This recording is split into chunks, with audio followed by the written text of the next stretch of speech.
I've been an advocate for trans rights and I talk about body politics, periods quite a lot. There's so much information out there that you can learn from before having to put that kind of burden on a trans person. I started to create content kind of leading on to that when I realized how important my voice was in the community. As well, whenever I'm struggling for creativity, you know, I'm inspired by the other creators I follow.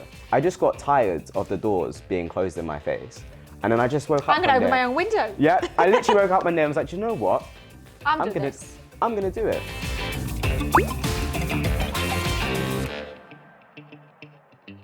Hi everyone, we're here today with Kenny, who is a phenomenal creator and activist. I'm such a fan, so I'm so happy to have him here.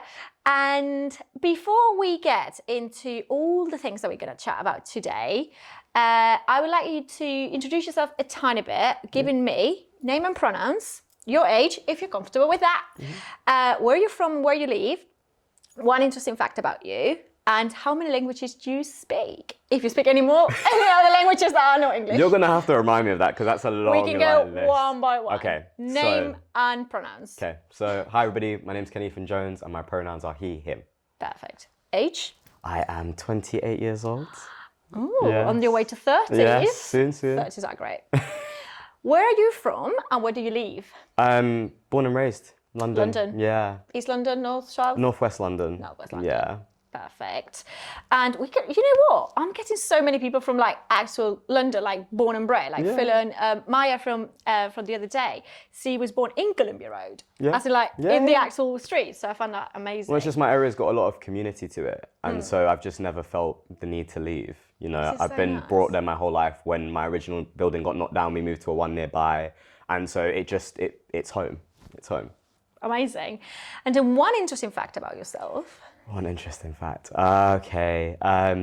Before this, I traded stocks and currencies for a living. What? Yeah. I was not expecting that. It's very different to the work I do today. So yeah, people find it very interesting, but it's a skill for life. No, we can chat about that later. Give you some investment tips when we leave. Absolutely. Yeah. Well, I mean, I would never picture you doing like, was it like full on suit, like full on, like going to the office? No, so I was self-taught, and so a lot of it was like at home trading, although I did try to go into like, you know, the hedge fund route, but it just wasn't for me. I wanted the freedom that being self-employed would offer. So for me, it was more about that I wanted that lifestyle and that could give me that lifestyle. Yeah. And I guess that creativity jumps out of the window. Like when you talk about stocks, trades and numbers. There is zero, like there is nothing. It's such a, I'd say military process. Right. So there wasn't much creativity in that at all, no. That is amazing. So very different to what I do. I find that you know quite a lot of people, quite a lot about people when you know their interesting facts. Yeah. Cool. And last but not least, how many languages do you speak? Just the one. Perfect. Just the one. Barely. Please. Better at writing it than speaking it. We're going to chat about that. Phenomenal. So we're going to go with 3 fireside questions. Very light random. I'm going to cut you off guard, hopefully. Okay. So my first question is going to be the best book you've read, because obviously you're a writer yourself, and I follow your recommendations a lot, and so does my boyfriend, now fiance. So I want your recommendation. Oh my God, that's such a hard question. Well, give me a top 3. I don't know, that's so hard. I'm trying to think one that made the most impression on me, the biggest impression. Yeah. I actually don't know. There's too many good ones. Don't worry. I don't want to leave out one. We but I can think bring back the one that stands out to me, first comes to mind, is Queer Sex by Juno Roche. Right. And it's basically just talking about her experience after having surgery and how that changed her sex life. And it incorporates a lot of different trans and non-binary perspectives. And I think it was the first time I had just read something that was so raw and honest. Right. I think difficult to read maybe sometimes. I think as a trans person, yeah. Right. But it was just so honest, and it just stood out to me. We will link later. Yes. Because I will have a look. Yes. Yeah, no, amazing. I guess also from a cisgender perspective, it's interesting to read about all the people's experiences that we may never experience as well. Well, as well, like I think there's commonality sometimes between trans and cis people, because you know, body dysphoria, not necessarily 100%. liking your body, is a similarity that we can share. So I think you can relate to it in some way. That's interesting. Yeah. No, super. I will have a look at that. Yeah. If any others come to your mind. Okay. during this I'll let you know. Maybe at Just- the end we'll drop some links. Perfect. We can do that, and you can put yours as well. Thank you very much. Thank you very much. Amazing. So next question would be, I think you're gonna like that Okay. because you're a '90s kid. Okay. So, Destiny's Child, Uh-huh. Mariah Carey, or Britney, all the three of them. I mean, not Destiny's Child, there's three themselves, but Destiny's Child. I would say I agree. Yeah, Destiny's Child. Epic. I think the sass, Yeah. there's something about the sass, isn't it? Like It's just like as well, a lot of the girls that I grew up with, that was the songs that you would like sing along in the house parties you attended. It just, holds a prime place in my childhood, to be honest. That's amazing. I used to listen to a lot of R&B, which people find really funny because I'm Spanish, so you would not expect us to listen to Enjoy it. whatever music you like. But I used to listen to a lot of it. And the last one would be, what gives you the ick in a relationship or dating or like, you know, those things that people say, oh, when someone like chews really loudly or something like that. Mine is more of a sophisticated ick, I would say. There we go. It's not like small things. I think it's when someone has an opportunity to engage in self-growth and doesn't. Right. Yeah. Elaborate more on that. So just like, I don't know, there's a conversation that we have and it's a disagreement and there's an opportunity for that person to change their behavior and notice and self-realize, and they don't do it. It's just, I don't know, I'm always about progression, learning, moving forward. And I just feel like when someone doesn't do that, I'm just like, why? Why would you do that? You know? No, absolutely. We should, as humans, we should always be evolving, learning, growing. And so when you turn down an opportunity to grow, it's just a bit like, No, I yeah. agree with you. So yeah, I guess it's a sophisticated. It's sophisticated. Yeah, right? I don't really have like small ones. Like, no, I trying to think about my one, but yeah, no, that's God, that's so deep. I'm like, I know, what's sorry, we're mine getting now? deep already. I apologize. No, that's amazing. No, that's so true. It's something I obviously in a whole different perspective that I chat a lot about with my boyfriend, like how much of a different person I am myself, being an immigrant in the UK, and that how that's changed my whole perspective, and I've grown so much. And now when I go back home sometimes, I get that icky feeling with people like, oh, yes, mate, you cannot say this because it's just not great. Yeah. So I can relate in a different way. Yeah. Not so much maybe on the dating arena. I mean, I've been out of the game for a while now. Not a bad thing. Not a bad thing. So I'm getting married. I find I say that in every podcast. I'm not a girly girl that goes like, oh, I'm getting married. No, you're But it's happy cool. to be married. I'm so happy. That's a great place to be. Absolutely. But yeah, maybe with like the people that I grew up with or something. Yeah, there's always that. There's always that. Amazing. So hopefully you like those 3 questions. Yeah. And now, so Kenny, tell us a bit more about yourself, like who you are, why you're here, what you've done, whatever you want to tell us, basically. It's a big story.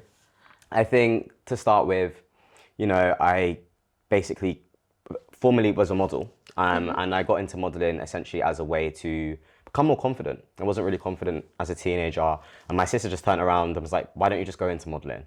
I said, okay, I don't. Best why thing for not? a non-confident person. Yeah, do you know what I mean? Just throw you in the deep end. And she was a model, she's very beautiful herself. And so I thought, you know what? Yeah, because models were always seen as beautiful and I wanted to be seen as that. And so I started that, and then eventually I got offered a campaign, which is the period campaign, in which I made history by being the first trans man to front a period campaign. That's how I knew about you. Yeah, so that's how a lot of people know about me, and that just kind of changed the game for me. And since then, you know, I've been an advocate for trans rights, and I talk about body politics, periods quite a lot, healthcare. I think for me, it's just any way in which I can help my community. So yeah, and I think I talk a lot about everything from a very personal experience, because I just think it's easy to relate to people when you're talking about personal experience. And so yeah, that's where I'm at today. Which is not a little, it's quite a lot. Yeah, no. It is quite a lot in the scope of things, yeah, but... in this day and age as well, with, you know, everything that it's going on, which I feel that we're evolving in so many ways, which is phenomenal. And we're lucky to be in a place where we can, you know, evolve, but with everything that we're seeing every day. Yeah, there's a lot of to take misinformation and negative things being said about trans people in the media. And yeah, it's a difficult time to be a trans person, but I think it's... When hasn't it been a difficult time for a trans person? Bit of a deep question here. Probably when I first transitioned. The reason why I say that is because when I came out as trans when I was 11. Right. So we're talking, what, 17 years ago. Whole And life. so 17 years ago, the media landscape around transness was completely different. Right. Trans people weren't really acknowledged. Like, we weren't spoken about in the media. And so you wasn't bombarded with, you know, all of this anti-trans stuff all the time. Right. You And think so with it was- visibility, there's also anti-visibility. Yes. So with the visibility has come more transphobic stuff, basically. Bigotry. Yeah, exactly. And so, yeah, I think when I was younger and just early days into my transition was probably the easiest. And as well, I don't think I understood, you know, how difficult the journey was going to be personally. So it's like you don't anticipate that. There was no media coverage on trans people. So you're just living in your own little bubble. And that's You're kind of, you and yeah, you're that's just it. getting on with it, you know? And, you know, before kind of realizing that I was trans was obviously an easier time in my life because, you know, I wasn't bound by rules of gender. I didn't really understand that. My mum raised me in a very genderless way. That's amazing. It was just, you're a kid.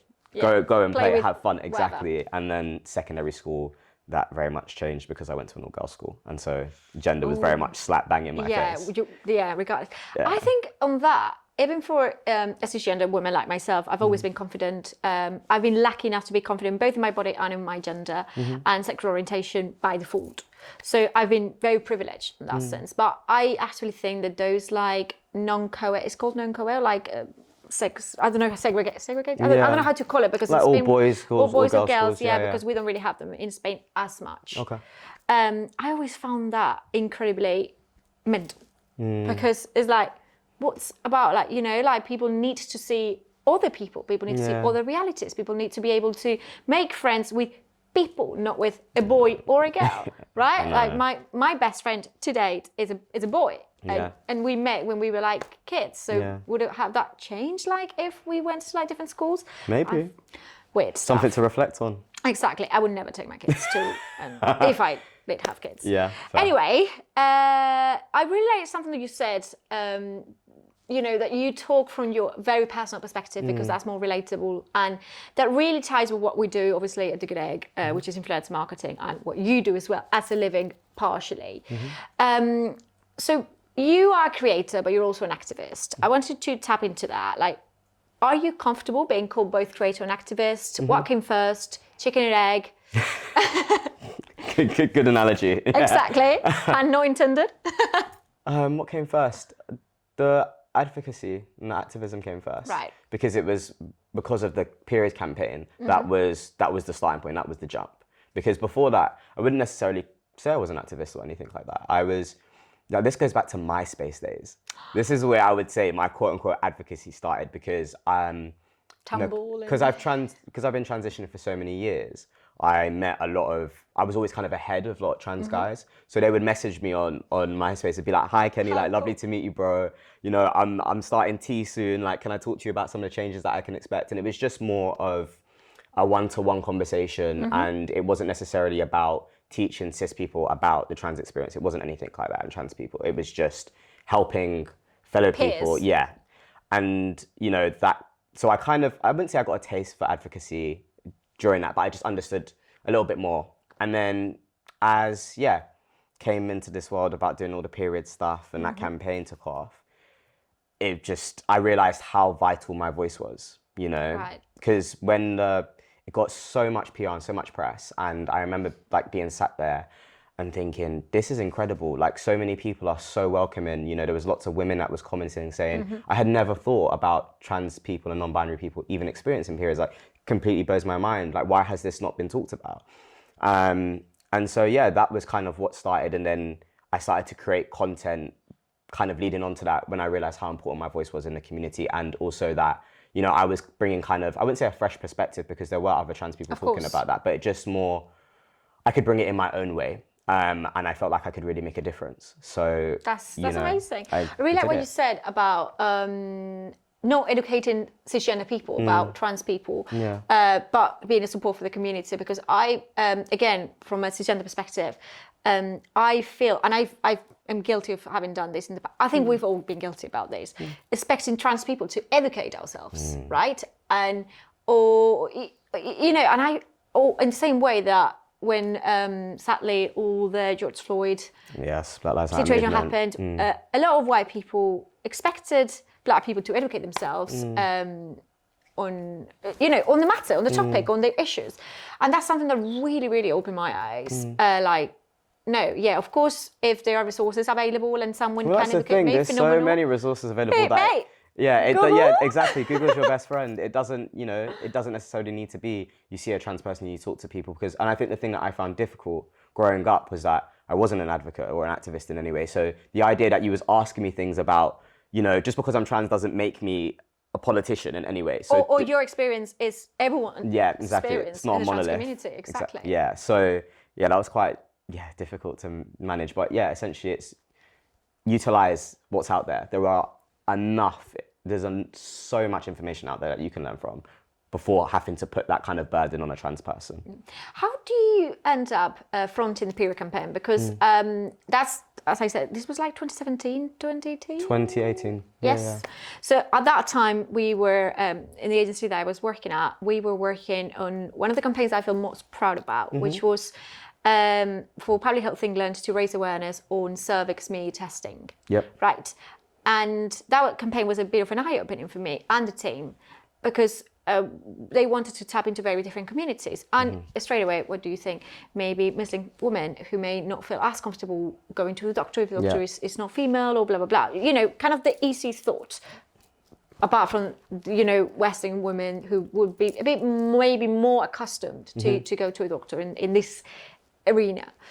But then someone raised the situation like, hey, we need to work with lesbian couples that may not be as prone to get tested just because they think that because they don't have sex with a penis, to put it that way, quite bluntly, they may not, get as many issues, and that is completely wrong. And then also trans men, because again, I am probably not the most educated person on the topic, but there would be trans men that still have a cervix, and there will be some men that through some surgery processes may not have it, or but there is still people in the trans community, trans male community, that have a cervix and that have periods.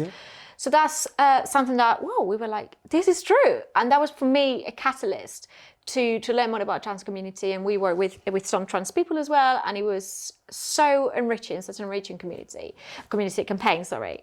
So on that, I was going to ask you about when you realised that you had to raise your voice for the community, but I think you would tap into that. But what made you do it through social media? And tell me a little bit more about the role of social media as an activist and as a creator. Big question. Okay, so making content on social media wasn't something that I initially wanted to do. It was never a goal of mine. It wasn't that. The campaign itself, basically at this point in time, my social media were just hot boy pics. Okay. First traps. Yeah, I was living my best life. That's all it really was, and just like updates of my life. I had quite like a very normal Instagram page, and then I think I started to get more followers because, I always have openly spoke about being a trans man. And so some people obviously found that intriguing, and, transness was coming up more in the media, so I got more followers on that basis alone. And then did the campaign. And then once I did the campaign, it was just like, it made sense to position myself on social media. And obviously from the campaign, I got a lot more following. And so it just kind of continued and spiraled into something that I didn't expect. And then at the time, I was trading stocks and currencies like I referred to earlier. And I had a decision to make. It was, I had to follow this path or I continue to trade, because it was becoming obvious to me that I couldn't do both. And, I started to hate trading. I didn't really like my life. I didn't like my lifestyle. Maybe it was just destiny. You were telling yourself that there's something not right. Yeah, the universe just went, here you go, have this.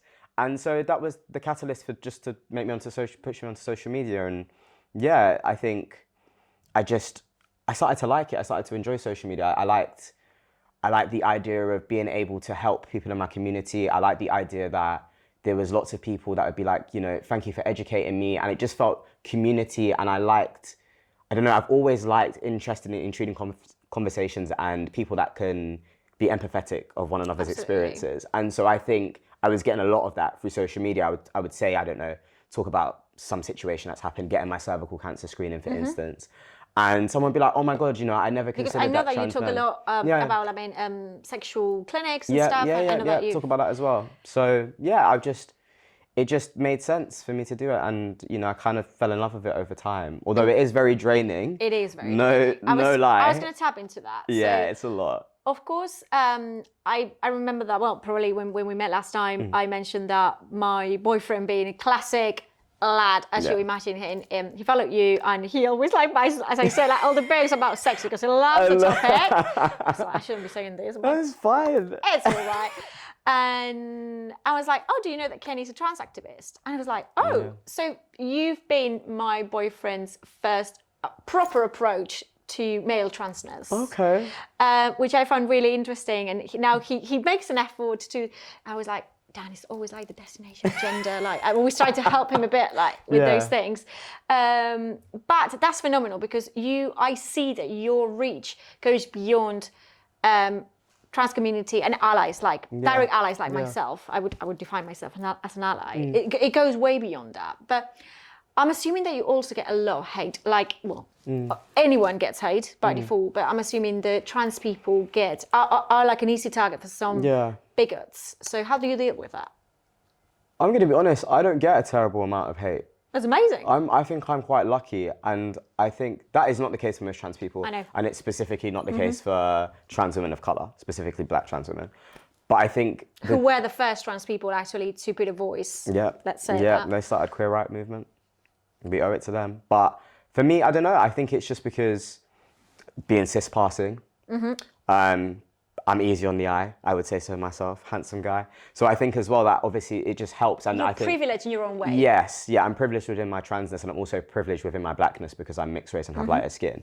And so I think, and also I think for many laddish guys, if that's how we're going to call them, I'm just a regular guy. You look at me, you wouldn't know. And so I think that approach... It's the passing, right? Yeah, the pass, passing. Yeah, right. So I think that approach, it's easy for them. I don't interrupt their understanding of gender too much, because when I wasn't so cis-passing, for instance, and I was early in my transition, you get stares where people wouldn't really understand your gender, and then you would say, no, I'm a guy, and they'd be like, but are you? Do you see what I mean? But I don't have those situations anymore. So more time, I'm talking to someone, they don't know I'm trans, and then they never cross them. Yeah, and then a conversation comes up where they might ask what I do for work or something like that, and I say, oh yeah, I'm trans advocate, and then they go, oh, you're trans? And I'm like, yeah. They're like, oh, okay. They just didn't know. Do you find it's a good thing or a bad thing?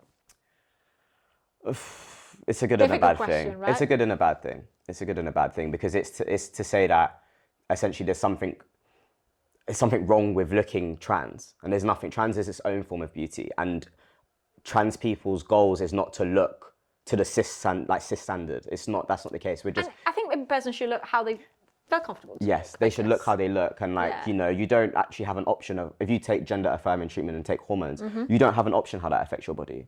So I'm just in a lucky situation where testosterone has basically made me to the point of quite masculine, to the point where I blend with cis people. But it wasn't a goal of mine. It just happens to be where I've landed. But obviously that helps with how I move in the world because I don't interrupt people's views of gender because I look so interesting. Cis. Yeah, it's what we were talking privilege within your own transness, which is a phenomenal thing for you. But we understand that not everyone has the same lack, if we can put it that way. Yeah. So I don't really get a lot of stuff related back to that just because it's easier. But I think whenever I do end up with situations like that, I try to have conversations with people. I don't necessarily shut it down. I try to understand. I have conversations in my comments all the time with people that say something that I think I'm at the point now where I understand that not everything that someone is saying is inherently transphobic. Yeah, it's not. It's a misunderstanding. So sometimes, I'll have a conversation with someone. I'll be like, why do you think this is the case? And we'll kind of break it down. And sometimes they're like, oh my God, you know what? Thank you. I really didn't know that. Thank you for taking the time to educate me. And then sometimes you agree to disagree. That is one of my new favorite phrases. Agree to disagree. Yeah. And it's what I always tell to people that, as we see now more and more bigots, it's if you don't agree with any of this, stay in your house, fine, but just don't have the feeling that you need to communicate this to that us. part. Exactly. Nobody cares. Yeah, nobody exactly. cares. Yeah, in the grand scheme of things, no one cares about your opinion, Karen. I don't know. Anyway, no, amazing. It's so inspiring. I think even though I try to be myself as empathetic as possible, especially as I said, since I moved to the UK and I started seeing way more realities in terms of like race, gender, etc., that obviously coming from a small city in North Spain, you don't see as many, even though now, of course, the world's globalized.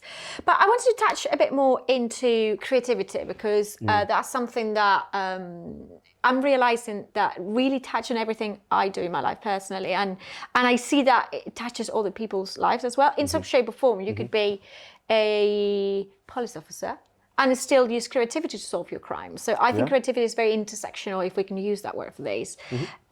So where do you get your inspiration and creativity from as a writer, as an advocate, as a creator itself? Life. I know that was a really like a basic answer, but it is life. I'll watch something on the TV and something in my brain will connect with something else that I seen 5 years ago that I've had an idea in the back of my head and I'm waiting for the right way to incorporate it, and I'll come across something. Like for instance, my little puppy Cleo. Loved The Lion King growing up. We can put like a photo of Cleo later. Add a photo of Cleo here. Here.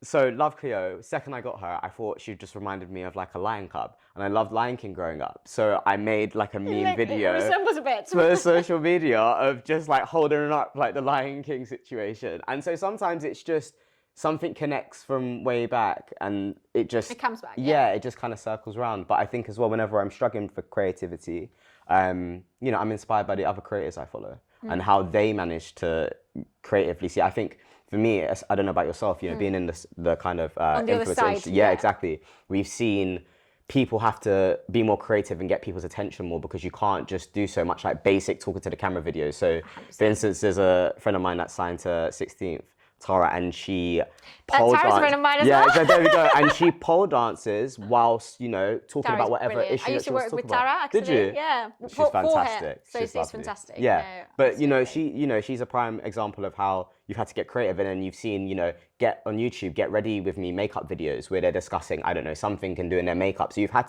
you've really had to think to kind of, how do you mesh things together? How do you layer content to keep it more entertaining? Do you think there's more pressure now for creators to be creative? Because back in the day it was like great photo, great engagement. Yeah. Now, good luck if you're sticking to that.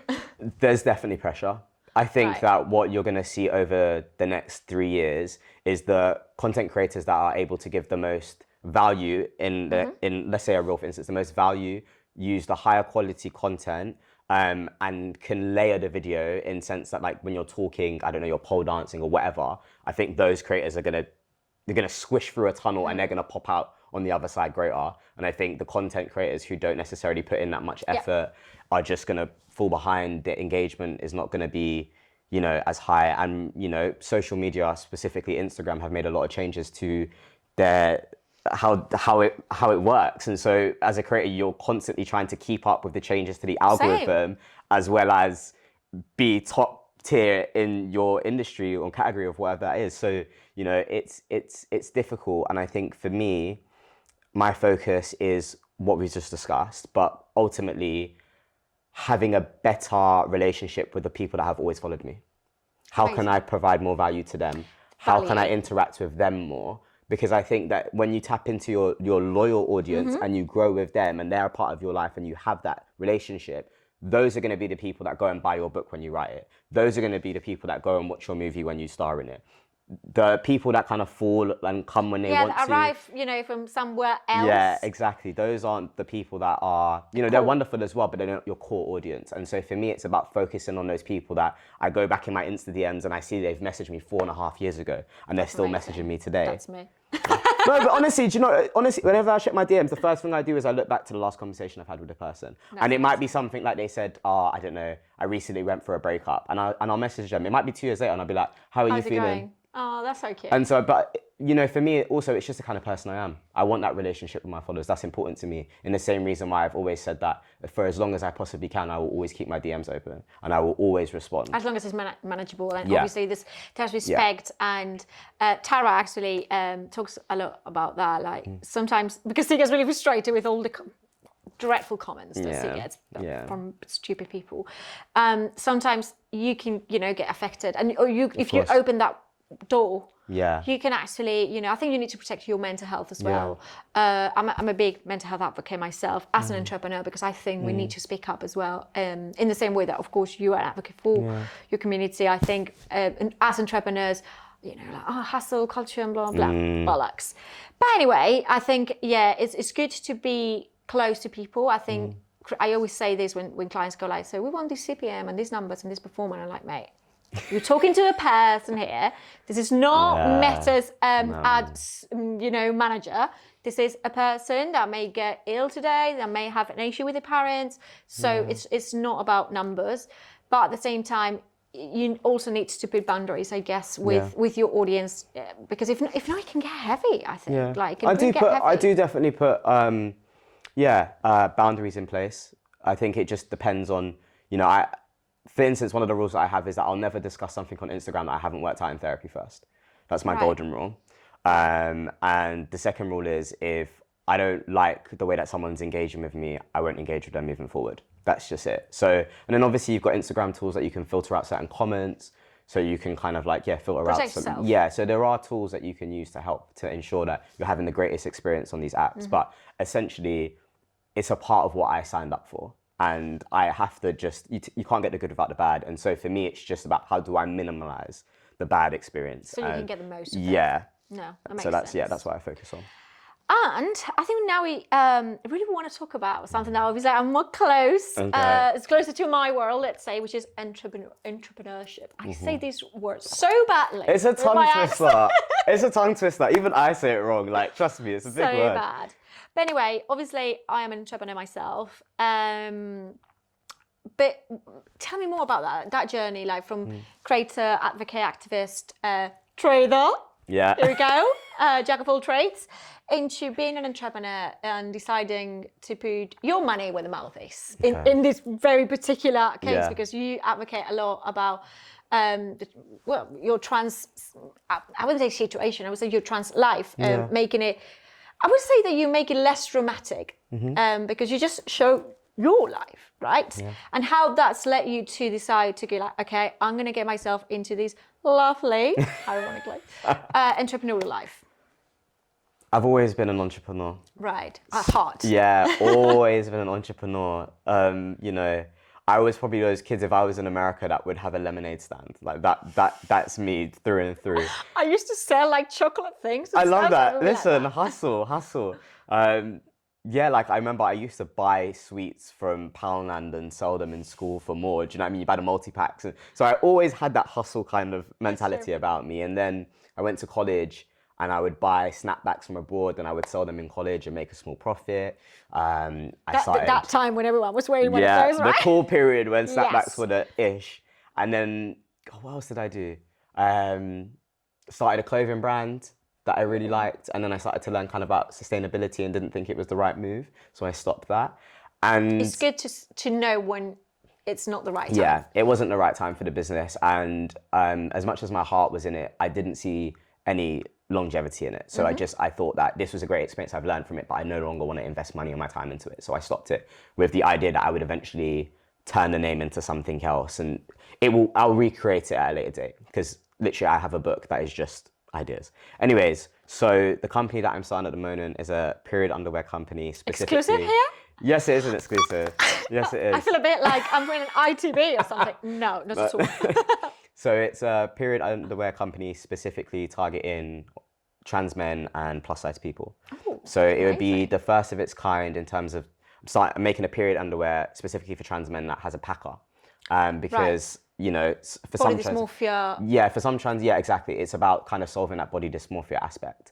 And the reason why I started this company, and it felt really important to me, was because I've worked with so many period companies, like so many over the years. And anytime I would have an opportunity to kind of give them any feedback on their brand, I would say, hey, I think you should really make a pair of period underwear for trans men and non-binary people. And the comments were always the same, and it was like, like I don't necessarily, they don't really see the importance of it, they don't understand it. Oh, well, we have a boy boxer, it's very similar. And then I would have to explain to them, no, because the underwear that you create are based on feminine bodies, curvier bodies. And the issue with, especially when I started using period underwear, is that a lot of them emphasize hips, which is one of the main things that make trans men dysphoric. Exactly. Yeah. So I was like, it has to be its own product. But then they didn't see enough of a market to see it as it's worth making that product, essentially. And so I just got tired of the doors being closed in my face. And then I just woke up I'm going to open my own window. Yeah, I literally woke up one day and was like, do you know what? I'm gonna do it. Because I'm tired of trying to have the conversation and to convince somebody else of the worth of, the trans community. I'm just not gonna do it. And so I've been working on this idea for around 2 years now, prototyping, just making sure, it's what I want it to be. And just taking the time more to learn about social media and marketing, because that's also why all of my previous business failed, because I didn't understand how to market. Do you know where I am? Yeah, thank you so much. Yeah, I was good at creating things, but not necessarily good at marketing them, selling them. And so, yeah, now I'm in a position where hopefully, in a month, Christmas time, early January, late January, will be launched and it will be out there in the world. Did you find being an entrepreneur more complicated than being an activist or a creator? Absolutely not. I think it's so much more simple. So much more simple. Here we go. Like, there's definitely hurdles that you have to, come across. You probably hear it. Yeah, and also there's a lot, when you think about women in business and how hard it is to get investment, because cis white men, don't necessarily see the viability in the product. That becomes tenfold when it comes to a trans person. And so when it's come to trying to seek out investment, for instance, it just felt impossible. So I just decided that I wasn't going to go down that route, because... So you're fully funding it yourself? At this point, yeah. I don't have investors, so yeah. Here we go. Thank you very much. Yeah. Self-fund the people. It's a difficult road. I'm just like, all my life savings is right here, right now. But if there's something about doing something that you believe in, that you will realize that you go to bed, you may be, mate, I could be making way more money here. Yeah. I could be doing X or Y. But you go to bed with peace of mind. Yeah. And there's no coins in this world that could pay for that. Yeah, no, I wake up excited. When they come back and they're like, yeah, your next sample's ready. I'm like, right, I'm getting up, I'm excited in the morning. I don't need coffee today. I'm going for it. Yeah, do you know what I mean? So there's for me, it's about, I don't know, there's something about entrepreneurship as well that I just really am in love with. I love that process. And I think as well, I don't know, it's less public, so you're just allowed to just get on with things and you take your L's privately versus when you're on social media, everything is quite public. Yeah, the line is quite blurred. Yeah, and so for me, yeah, it's definitely easier to be an entrepreneur just because I can just get on with things, and I'm faced with less scrutiny on my decision making. That is the best thing when you are your own investor, your own CEO, founder. Yeah. No, amazing. I cannot wait to see how this unfolds. Thank you. And again, I mean, I haven't been an entrepreneur for that long, bit less than 3 years, but in a pandemic, so I think that's 10 years in normal life. You get loads of brownie points. Exactly. Pandemic, yeah. So if there's a piece of advice that I could give you, unrequested one. No, go ahead. I'm always here for advice. That definitely put value in the people. Okay. I think for me, obviously now it may be more of a one-man band for you, but if you ever get people surrounding you and your project, for me, that is the value. Or something. There's no investors, that's phenomenal, all you do. But I think treating people as people and expecting to get consumers that are also people, and your team working on the factories or on the offices or wherever. I think that is for me the core value of a company. I already have a lot of great connections with the people that I'm working with. So that's really exciting, and I'm not going to be able to start as a one-man band show. It's just not going to happen. So I'm already in a position delivering the pans. Yeah, I'm already in a position where I'm looking for people, and I'm really excited as well to take on that role. To be, I think my dad nurturing side is really going to come out with my relationship with my employees, and so I'm really excited just to have that and just to be have my own little family essentially that's helping me grow something that we all believe in, and be in a position where I can choose, and I will, purposely try to hire Black people, brown people, people that are home to marginalised different communities. Backgrounds. Yeah, and just just make it a place where, I'm learning just from the conversations that I'm having in my office or wherever I set up shop. Do you know what I mean? I just want it to be a really lovely experience, and so far so good. Amazing. Well, can't wait to hear more about it. you. And maybe in a year's time, we can do another session. I'll tell you about everything that's been happening. Like that, this was shit, blah, blah, blah. all the hurdles I had to jump. Yeah, Absolutely. no, definitely. So, to close, it's been an absolute pleasure to hear your experience. And as I said, from such a positive place, I would say, because sometimes there's a lot of pain I feel from, trans people because they've had it so hard. But you managed to transmit it in a really positive way, like everything you do. So congratulations for that. Thank you. And last question would be for me: how do you like your eggs? Because we're at the Yolk. Okay. I know you're vegan. I'm not vegan. Definitely scrambled. Right. I like a fluffy scrambled egg. Amazing. 100%. On toast, just on their own? No, definitely hash browns and beans. I'm with you on that. Yeah, some good hash browns in the air fryer. In Spain. And I was like, what, you don't? We don't have hash browns. Oh my God, nah. I know, right? You need to start shipping some. People are Maybe missing out. it's a business They're missing, yeah, do you know what I mean? They're missing out. Hash browns are, oh my God. The life. Yeah, they're just so good. They're so easy. Mwah. They're amazing. So scrambled eggs on hash browns. I like McDonald's ones, actually. They're really good. Yeah. Phenomenal, Kenny. Thank you so much for sharing your experience. I will link everything. If by the time this goes out, your company's out, we will definitely link it. We will give you a voice. Thank you. And thank you everyone for watching. Thank you. Bye.